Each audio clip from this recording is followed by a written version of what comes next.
Here is exactly how you are going to learn how to knit in 2026. Credentials, and also you can just look at my page.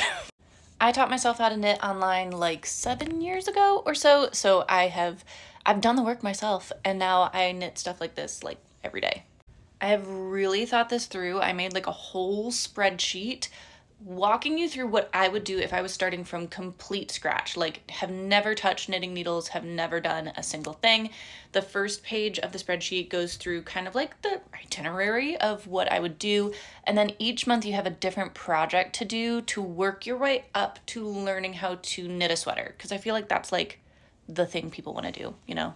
Okay, assuming that you have never ever knit before, never touched needles, never touched yarn, whatever, you gotta start with something small and basic and learn how to cast on, knit, purl, and cast off.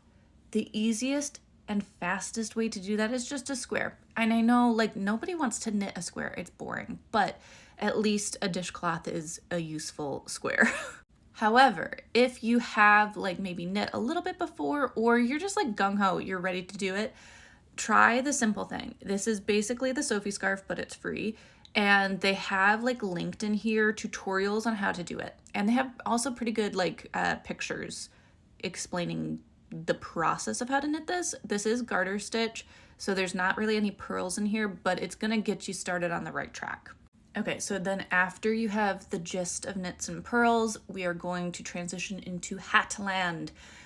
For basically all of the knitting that you're ever going to do in the future, you need to learn how to do increases and decreases. So I have two different styles of hat, some from the bottom up and some from the top down. So if you're knitting from the top down, you're going to start with a very small amount of stitches and increase out, and then you knit down and you're going to cast off a bunch of stitches.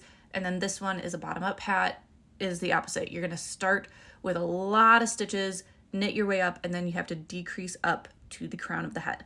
So both of those are really important skills, along with knitting in the round, that you're going to be doing for the rest of your knitting life.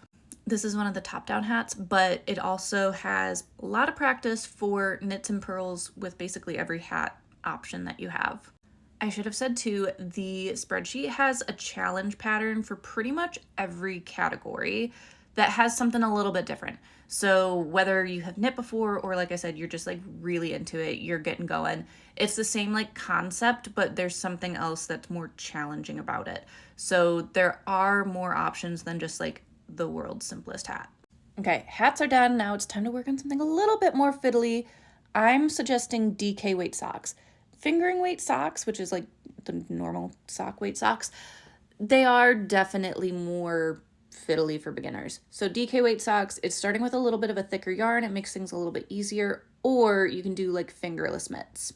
And then finally, my darlings, we are getting into Sweaterland.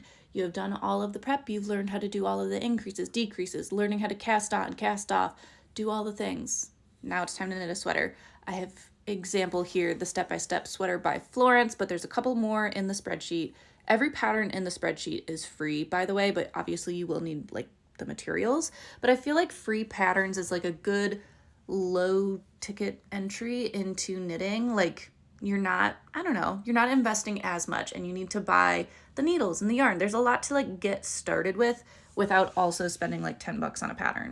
Anyway, you have all of the tools at your disposal, plus Google for when you need to learn how to do something specific. I will say I have linked on the first page of the spreadsheet Very Pink Knits and RJ Knits on YouTube. Basically, if you need to look up anything, they will have a great tutorial for you. So that is something to get started with. That is how I learned how to knit. I believe in you.